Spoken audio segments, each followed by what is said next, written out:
Today on Hands-On Photography, I am not looking at another Adobe app. Nope, I'm looking at another app that's going to help you with your photography post-processing, and it comes at a great value.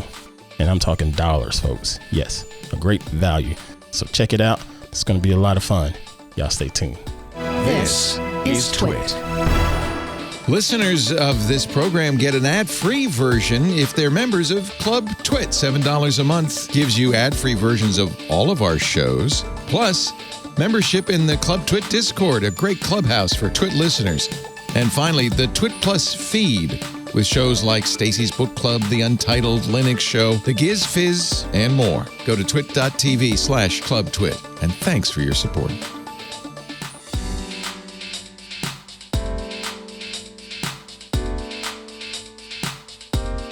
Hey, what's going on, everybody? I am Pruitt, and this is Hands-On Photography here on TWiT TV.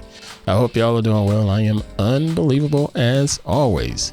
As usual, I like to sit down here at my desk each and every Thursday to give y'all the different tips and tricks that's going to help make you a better photographer as well as a better post-processor. And every now and then, I do get the opportunity to sit down with a guest and talk about photography tips and tricks as well with those folks. But that's not this week. This week, we're going to take a look at an app that we can use here in the photo editing space. And it's not in the Adobe world. No, it's not Adobe Lightroom or Photoshop or anything like that. This is going to be a discussion about the fine folks at Serif, and their app is called Affinity Photo. But before we dive into Affinity Photo, let me do a proper welcome to the brand new listeners that are out there. So again, welcome to you folks that are checking out the show for the very first time. Do me a favor, go ahead and subscribe in whatever podcast app you use, or podcatcher. I don't even know if that's the correct term, but whatever podcast app you're using to catch the show, go ahead and subscribe right now. And if that app allows you to do some sort of rating and comments, go ahead and do that too. Leave me a little 5-star rating, especially you Apple Podcasts folks, and leave me a rating and comment so it'll help push us up in the rankings so other folks can find the show.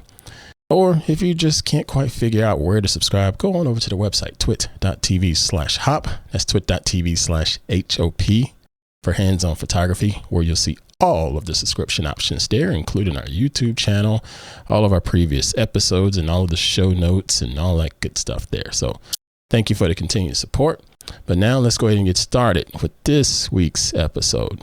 Okay, as I was saying, we're going to talk about a different app today. We're not going to talk Lightroom. We're not going to talk Photoshop, somewhat Photoshop, but we're going to dive into the world of Affinity Photo. So what is Affinity Photo? All right. Affinity Photo comes from the folks at Serif. That's SERIF, Serif. They make a couple different types of creative software out there. You have a photo version, you have a designer version, and then there's one more thing, but I'm drawing a blank on it, but that's neither here nor there. Either way, they have a photo app out there that's really good. It's cross-platform on Mac or Windows, and it's also available on iPad OS. And quite frankly, folks, this thing is really, really, really nice. Especially when you consider the pricing of it. This is not a free app. You can get it online for your computer, Windows or Mac OS, for I think it's $55 on their website. We'll put a link in the show notes that takes you to all of that. Or you can get it for the iPad, and I believe it's like $22 or $25. I'm drawing a total blank on the price. I can't remember what I paid for these, but I've had them for a while, and I do enjoy both of these pieces of software. I use it here on the computer, and I also use it on my iPad. My iPad doesn't get a lot of use, but when I do use my iPad, it's either opening up Adobe Lightroom or it's opening up Affinity Photo on it, because it's really good on the iPad. Quite frankly, I think it might be better than Photoshop on the iPad. It's really, really good. There's no drop off going from your desktop experience to the mobile experience on a tablet. It is quite impressive. Adobe, y'all might want to take notes, folks. Okay, anyway, so what I wanted to do is just at least introduce you to the folks, introduce you to this app, because some of you have asked, hey, what other options do I have out there? You know, I don't want to pay the $umpteen a month to be a Adobe Creative Cloud user, or I don't want to pay this subscription. I just want something that's going to be useful. It's not going to cost me a ton of money, but still give me a lot of functionality that the folks in the subscription world are living. And fortunately, to Serif's credit, you get a lot of functionality. So let's go ahead and hop on over into my screen here. So we're going to pause for a second, and I'm going to pull up Serif Affinity Photo. Okay, so we are in Serif Affinity Photo, and if you look at this thing, man, it really does look like a clone of Photoshop, just to be frank. The same could be said for the likes of GIMP, the free Photoshop clone, if you will, GIMP. This thing, it is so powerful. Now, there's a lot of similarities when it comes to Photoshop, as far as some of the layout and some of the shortcuts and things like that. But there are a couple differences that I wanted to point out today. So first, let's just dive in and take a look at this first image. Now I have, if you look here at the top, you got these little tabs.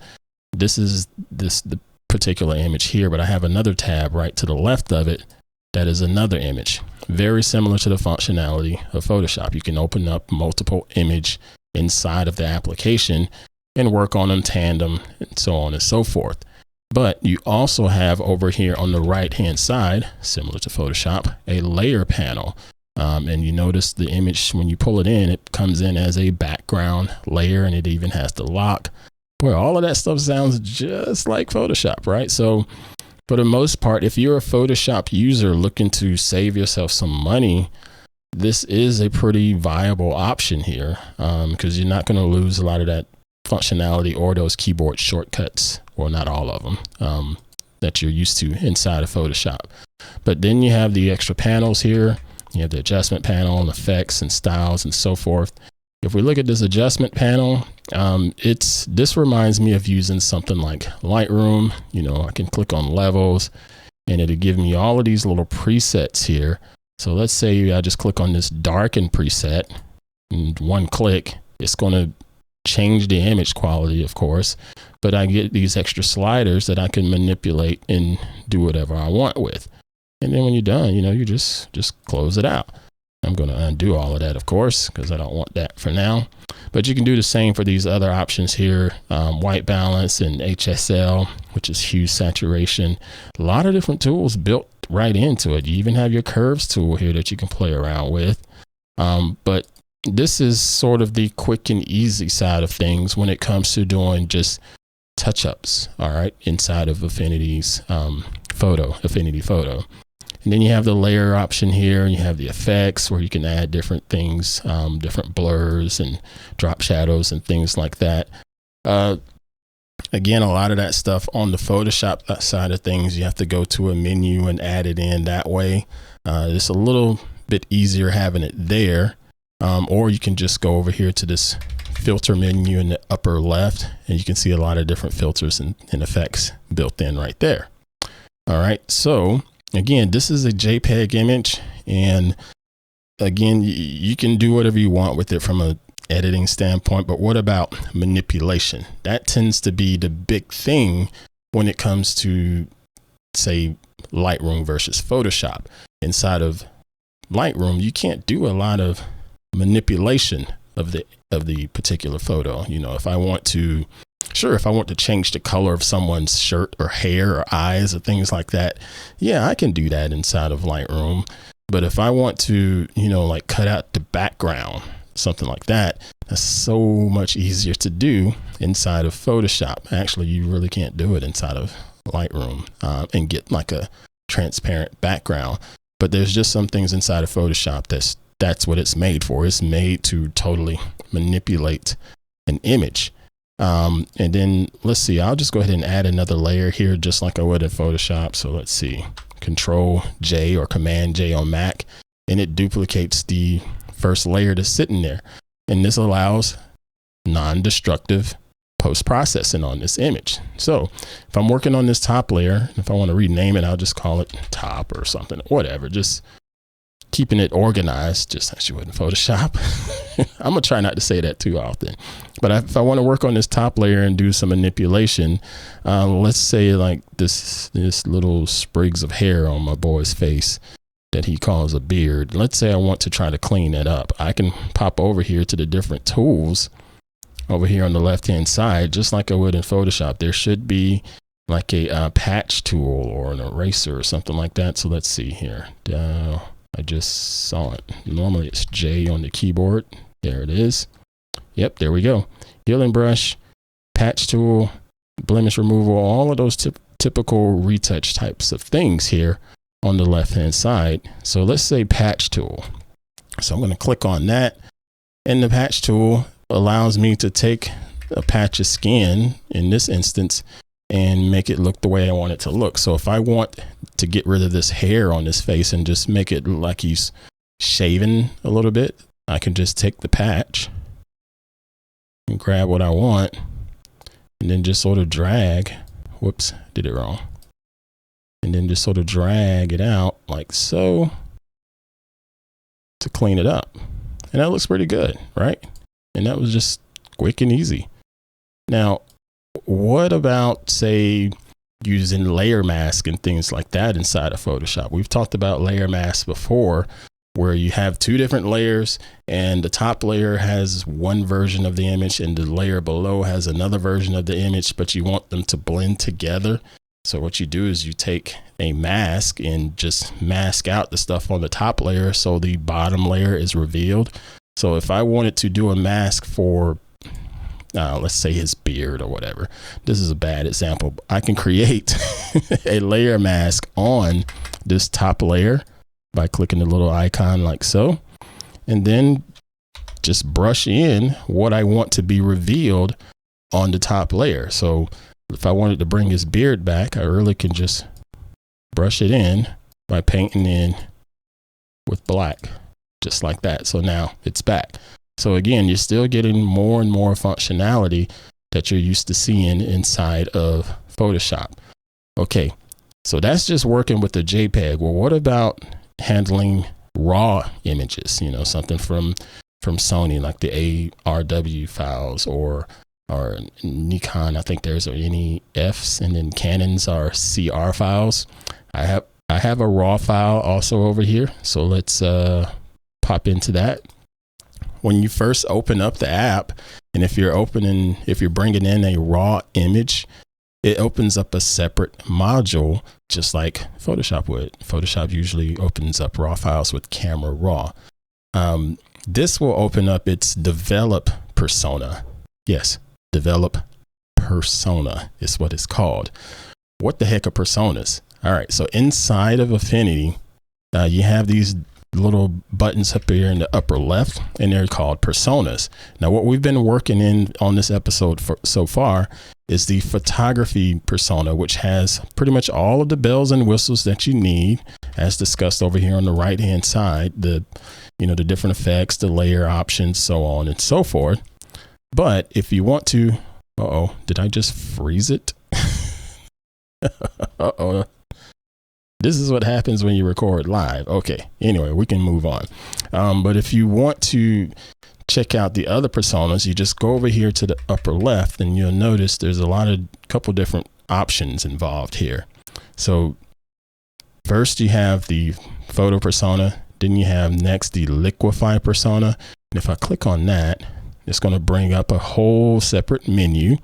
And the liquify is just a special effect used a lot inside of like portrait retouching.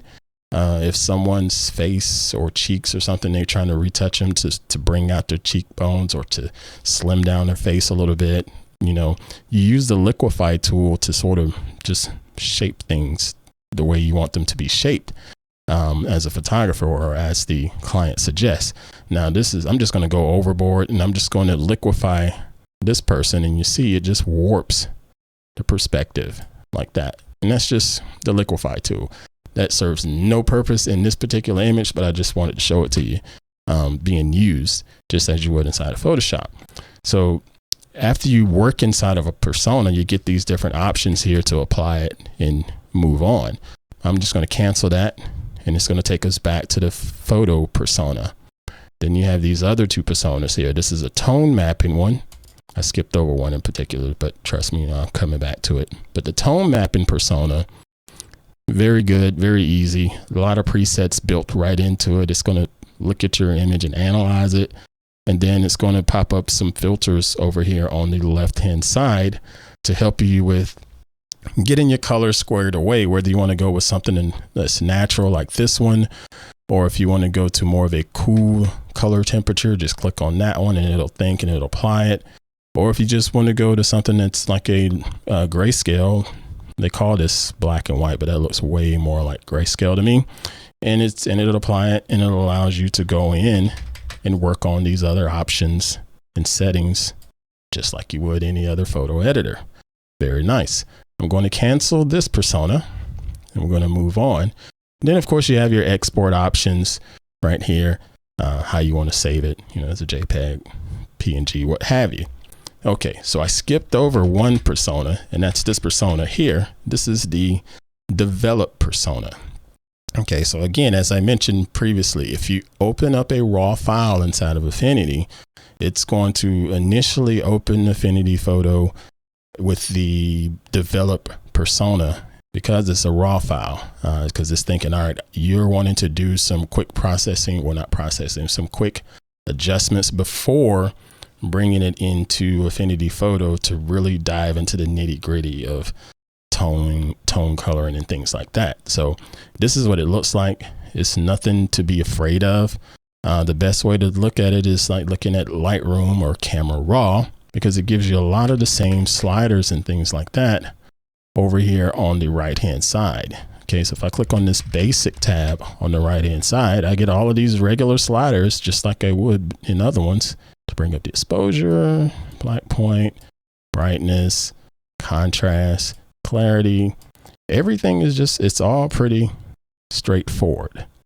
Okay. And you got different options for your lens calibration, because again, with the raw file, that raw file is carrying the data of your camera. So I know that I shot this particular image using a Canon 85mm lens. And so if I shot it in, say, like maybe like a 24-70, or no, let's go with the wide angle, something like this here, like an 11-22. That has a whole different effect because that lens has a bowing effect. It has a bit of distortion to it when you shoot with it. When you bring it into this software and you tell Affinity, hey, I shot it with that wide angle lens, what it will do is try to flatten it out and minimize that distortion. Of course, it has a reverse effect on this shot because I didn't shoot it with a lens like that, but you get the drift. So it just allows you to, make sure you got everything squared away. That is definitely going to make your image look even better because it's using all of the ideal settings. So now I can't find my lens in here anymore. All right. Anyway, doesn't matter. You get the drift. But that's the develop module. And again, it's got a lot of different tools in here that you can play around with to help get you started with using this really robust photo editing app. And of course, after you're done with doing your initial setup inside of the develop module, just come over here to the menu in the upper left and you just click develop, and it will write the file and allow you to carry on and do what you need to do with this image. So if you wanted to just drop some random color on here, just hit B for your paintbrush and just paint on it. You can do all of that. I don't know why you would do that, but have at it. If you want to make a new layer, you can just add a brand new layer over here. Let's see, like that, and just paint it in on that layer. And if you're thinking, no, I don't know if this looks good, you can turn that layer off and double check. This is really, really cool. And it's nowhere near the same pricing as what's offered by those subscription companies. But yeah, that is Affinity Photo. I got to give them their credit where credit's due. They're bringing a great product. with really, really good pricing. And they're also offering a lot of different resources on their website. They have they have a couple of different tutorials. Their YouTube channel has a lot of different tutorials, and it's really good. It's not just here's a new feature, check it out. No, they really walk you through using the product, and can be quite helpful for you. So I highly recommend them. If you're not interested in being in the subscription world, you got some options. All right. Again, it is just over $50 for the computer, and is right at $25 or $22 or something like that for iPad OS. Not available on an Android tablet. Okay. All right. That is going to do it for this week's episode. I hope this has been helpful for you, and I hope it gives you some options to consider regarding your photo editing and post-processing endeavors. If you got any questions, feel free to shoot me an email. That's hop@twit.tv. I'll be more than happy to answer your questions as best I can. If you have comments, feedback, just send them all over to there. And one more thing regarding email, we're going to go ahead and have our moon discussion next week, because we've already had our moon photography challenge up and out there. And I've given you some time to get your images in, and boy, have y'all sent them in. Thank you. Really do appreciate that. So stay tuned for our moon photography challenge and see some of the images that have been submitted by other hands-on photography viewers and listeners. Boy, I can't wait. It's going to be great. All right. Thanks again for all the continued support. Thank you for sharing the show with other folks, because that's how we grow this thing. And also, go ahead and give me a follow on the social medias. Follow me over on Instagram. Yeah, follow me on Instagram. I am ant_Pruitt on Instagram, and tag me in some things that you've shared on Instagram if you want to, and let me see what you're sharing. And I like to interact with folks over there. So yeah, give me a follow on Instagram. That's ant_Pruitt. I want to give a shout out to my man, Mr. Victor. Whoo, you the man, sir. Thank you so much for all that you do for this here show. Thank you for making me look and sound good each and every week. All right, folks, until next time, hey, safely create and dominate, and I shall catch you next week. Y'all take care. Hey, I'm Rod Pyle, editor of Ad Astra Magazine, and each week I'm joined by Tarek Malik, the editor-in-chief over at Space.com, in our new This Week in Space podcast. Every Friday, Tarek and I take a deep dive into the stories that define the new space age. What's NASA up to? When will Americans once again set foot on the moon? And how about those samples from the Perseverance rover? When are those coming home? What the heck has Elon Musk done now? In addition to all the latest and greatest in space exploration, we'll take an occasional look at bits of spaceflight history that you probably never heard of, and all with an eye towards having a good time along the way. Check us out on your favorite podcatcher.